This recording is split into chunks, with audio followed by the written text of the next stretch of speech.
Assalomu alaykum, hurmatli tomoshabinlar. Bugun men sizlarga juda muhim masalani sodda qilib tushuntirib beraman. Qariyalarga beriladigan ayrim to'lovlar bekor qilindimi? Pensiya ustamasini endi kimlar oladi? Kimlar olmaydi va odamlar qaysi holatlarda adashib qolmoqda? Bu ma'lumot har bir oilaga tegishli.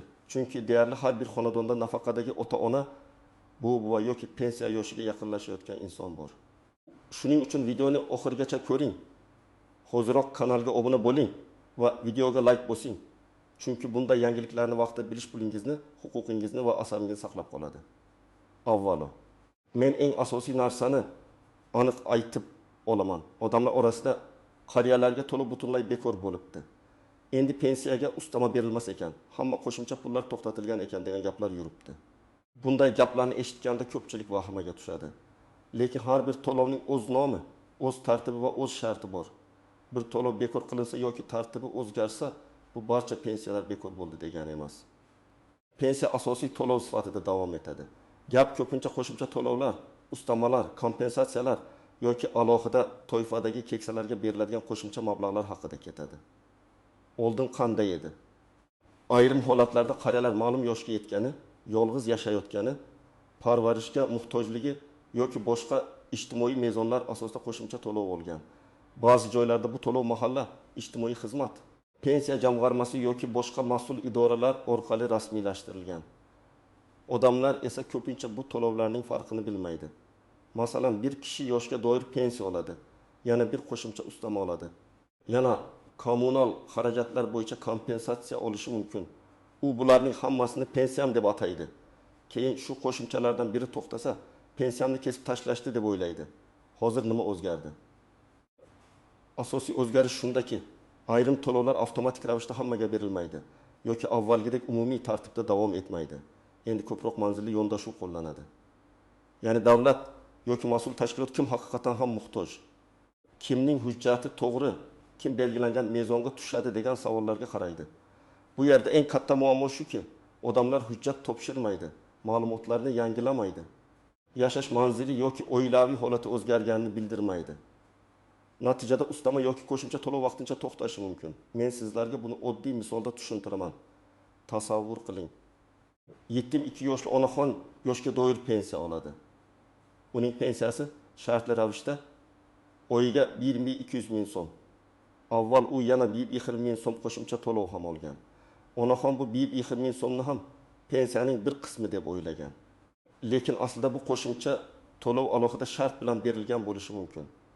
Masalan, yolg'iz yashovchi keksaga yordam, parvarishga muhtojlik bilan bog'liq kompensatsiya yoki mahalla tomonidan tasdiqlangan ijtimoiy yordam. Agar keyin aniqlansa, onaxon yolg'iz yashamayapti, farzandi bilan birga ro'yxatda turibdi yoki uning ma'lumoti bazada noto'g'ri chiqqan, qo'shimcha 1.2 ming so'm to'xtatilishi mumkin.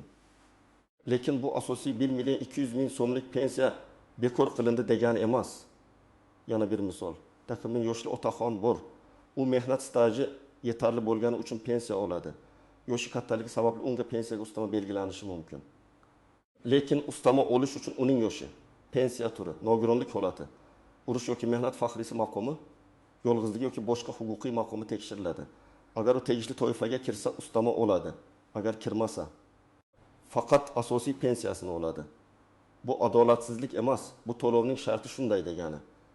Ko'pchilik qariyalarga to'lov bekor qilindi degan gapni eshitib, hamma etdim yoki daqimi yoshdan oshgan odamning puli kamayadi deb o'ylaydi. Men ekspert sifatida shuni aytaman. Siz birinchi navbatda qaysi to'lov haqida gap ketayotganini aniqlashingiz kerak. Yoshga doir pensiyami? Nogironlik pensiyasimi? Bo'g'uvchisini yo'qotganlik pensiyasimi? Pensiyaga ustamami? Ijtimoiy nafaqami? Parvarish puli yoki kompensatsiyami? Mahalla orqali berilgan yordammi? Bularning har biri alohida tartib bilan belgilanadi. Agar siz yoki yaqinlaringiz asosiy pensiyani qonuniy tarzda olayotgan bo'lsangiz, ya'ni pensiya yoshi, ish staji, hujjatlar va hisob-kitoblar to'g'ri bo'lsa, asosiy pensiya bo'yicha vahimaga tushishga hojat yo'q. Pensiya o'z-o'zidan bekor qilinmaydi. Lekin qo'shimcha ustama yoki alohida to'lov olayotgan bo'lsangiz, uning shartlarini tekshirish kerak. Kimlar ehtiyot bo'lishi kerak? Birinchidan, oxirgi vaqtda yashash joyi o'zgargan pensionerlar. Masalan, odam bir tumandan boshqa tumanga ko'chgan, lekin hujjatlarni yangilamagan. Ikkinchidan, yolg'iz yashovchi sifatida yordam olayotgan, lekin amalda farzandi yoki boshqa qarindoshi bilan birga yashayotganlar. Uchinchidan, nogironlik guruhi parvarishga muhtojlik yoki tibbiy xulosa asosida qo'shimcha pul olayotganlar. Chunki bunday to'lovlar ko'pincha muddatli bo'ladi va tibbiy komissiya xulosasi yangilanishi kerak bo'ladi. To'rtinchidan, temir daftar, ayollar daftari, yoshlar daftari yoki boshqa ijtimoiy ro'yxatlar orqali yordam olgan oilalar. Bu ro'yxatlar ham doimiy emas, sharoit o'zgarsa, yordam turi qayta ko'rib chiqilishi mumkin. Kimlar nisbatan xotirjam bo'lishi mumkin? Hujjatlari to'liq, yashash manzili aniq, pensiya turi to'g'ri rasmiylashtirilgan, qo'shimcha ustama olish mezonlariga mos keladigan pensionerlar. Masalan, agar 75 yoshli otaxon qonuniy yoshga doir pensiya olmoqda, uning staji va ish haqi bo'yicha hisob kitobi to'g'ri. U boshqa alohida yordamga da'vo qilmayapti. Demak, qariyalarga to'lov bekor bo'ldi degan umumiy gap sababli qo'rqib yurishiga asos yo'q. Endi raqamli misol ko'ramiz. Bir pensionerning asosiy pensiyasi 1.500.000 so'm bo'lsin. U bundan tashqari 200.000 so'm ustama olayotgan bo'lsin. Jami qo'lga 1.700.000 so'm tushadi. Agar tekshiruvda bu 200.000 so'mlik ustama uchun hujjat muddati tugagani aniqlansa, keyingi oy unga 1.500.000 so'm tushishi mumkin.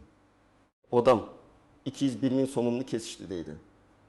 Aslida masala hujjatni yangilash yoki ustama huquqini qayta tasdiqlashda bo'lishi mumkin.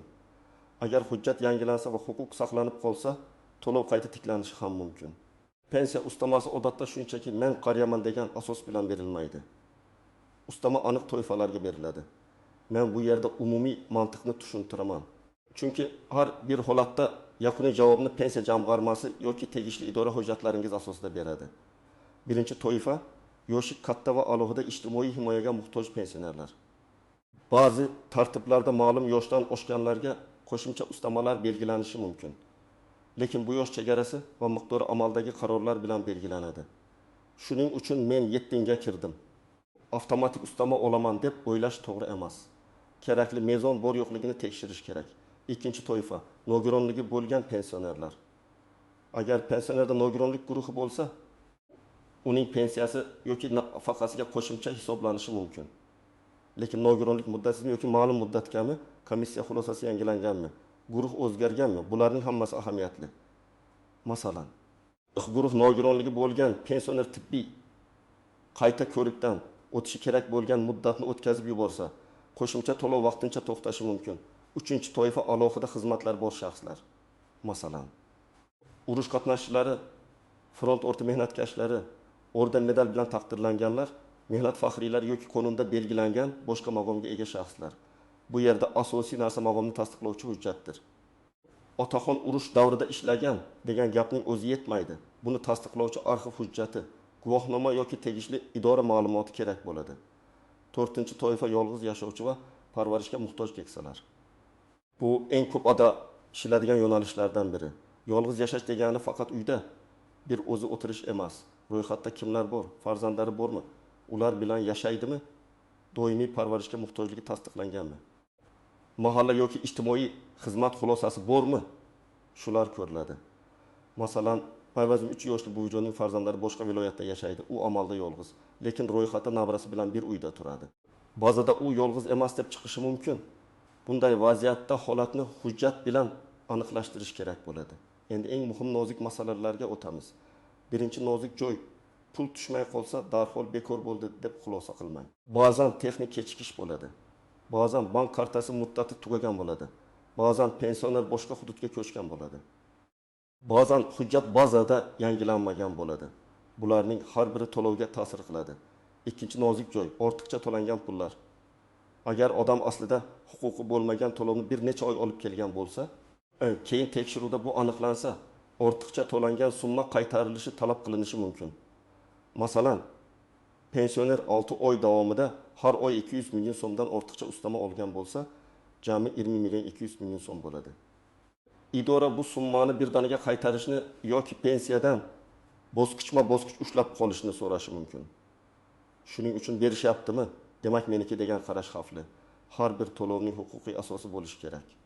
Uchinchi nozik joy, og'zaki gaplarga ishonish. Mahallada kimdir hammaning puli kesilarkan desa, bu rasmiy axborot emas. ijtimoiy tarmoqlarda tarqalgan qisqa video yoki ovozli xabar ham rasmiy manba emas. Men doim aytaman. Pensionerning huquqi hujjat bilan aniqlanadi. Agar shubha bo'lsa, pensiya jamg'armasiga murojaat qiling. Mahalla raisi yoki hokim yordamchisidan yozma tushuntirish so'rang. Yagona internet davlat xizmatlari portali orqali tekshiring yoki ishonch telefonlariga qo'ng'iroq qiling. 4-nozik joy, farzandlarning daromadi. Ayrim ijtimoiy yordam turlarida oilaning umumiy daromadi hisobga olinishi mumkin.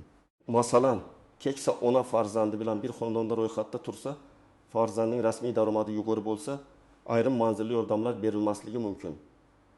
Lekin bu hamma ustamalarga taalluqli degani emas. Pensiya staj va huquq asosida belgilanadi. Ijtimoiy yordam esa ehtiyoj asosida baholanishi mumkin. Mana shu farqni odamlar ko'p aralashtiradi. 5-nozik joy, chet elga ketish yoki uzoq muddat yashash joyida bo'lmaslik. Agar pensioner uzoq muddat boshqa joyda bo'lsa, ayrim to'lovlar bo'yicha qo'shimcha tasdiq talab qilinishi mumkin. Ayniqsa naqd pul olish, ishonchnoma orqali pensiya olish, bank kartasi orqali mablag' yetish masalalarida ehtiyot bo'lish kerak. Ishonchnoma muddati tugagan bo'lsa yoki pensionerning shaxsan tasdiqlashi kerak bo'lgan holat bo'lsa, to'lovda muammo chiqadi. Endi men sizga aniq nima qilish kerakligini bosqichma-bosqich aytaman. Birinchi qadam, oxirgi oyda qancha pul tushganini tekshiring.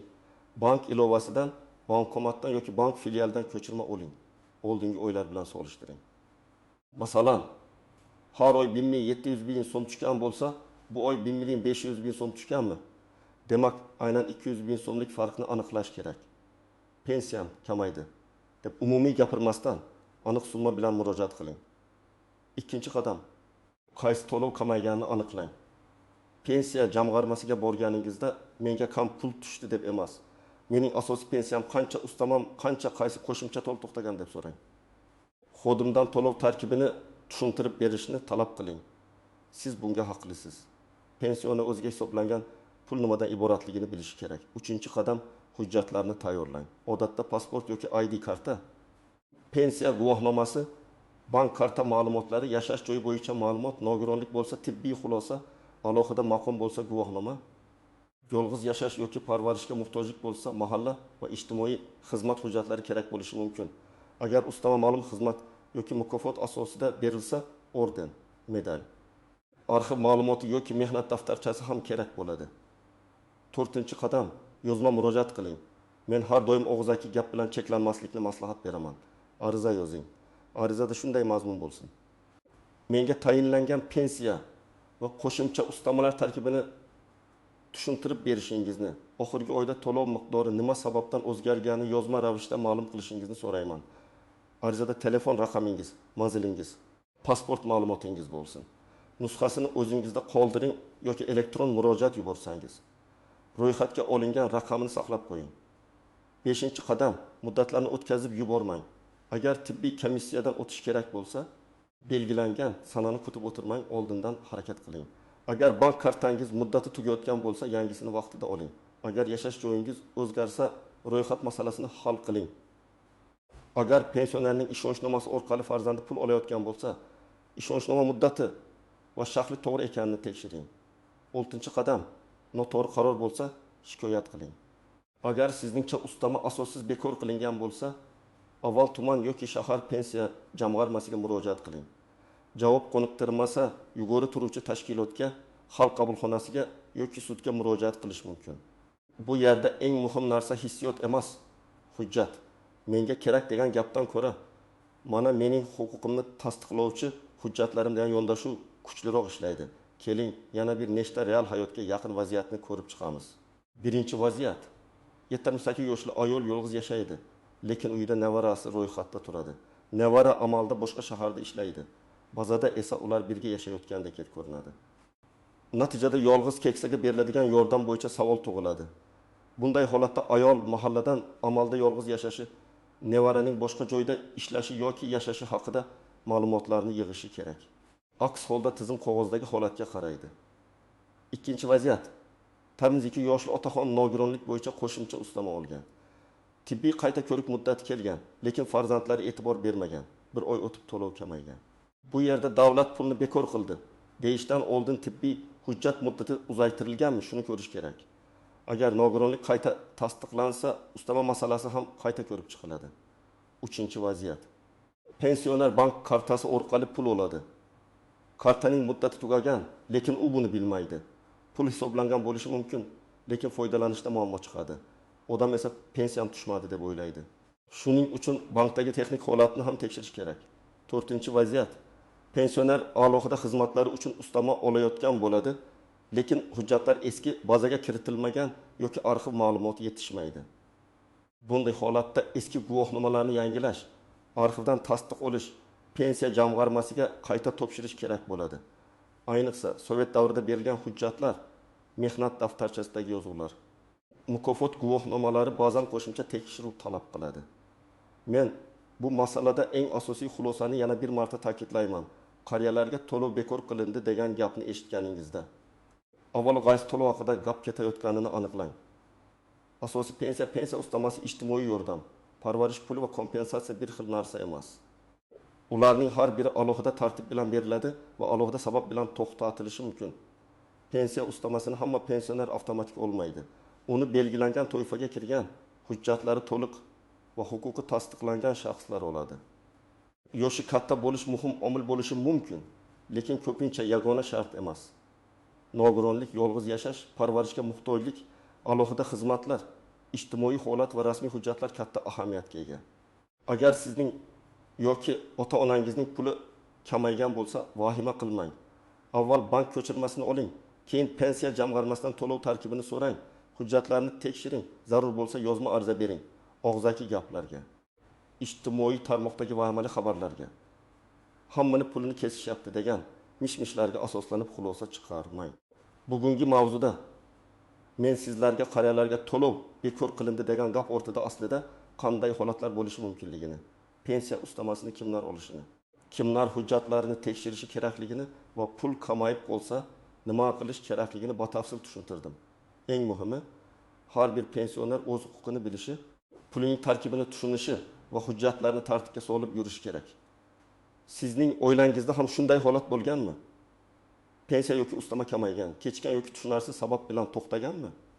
Izohlarda yozib qoldiring. Men keyingi videolarda eng ko'p uchrayotgan savollarga alohida javob beraman. Videoga like bosing, kanalga obuna bo'ling va yaqinlaringizga ham yuboring. Chunki bu ma'lumot ayniqsa keksalarimiz va ularning farzandlari uchun juda zarur.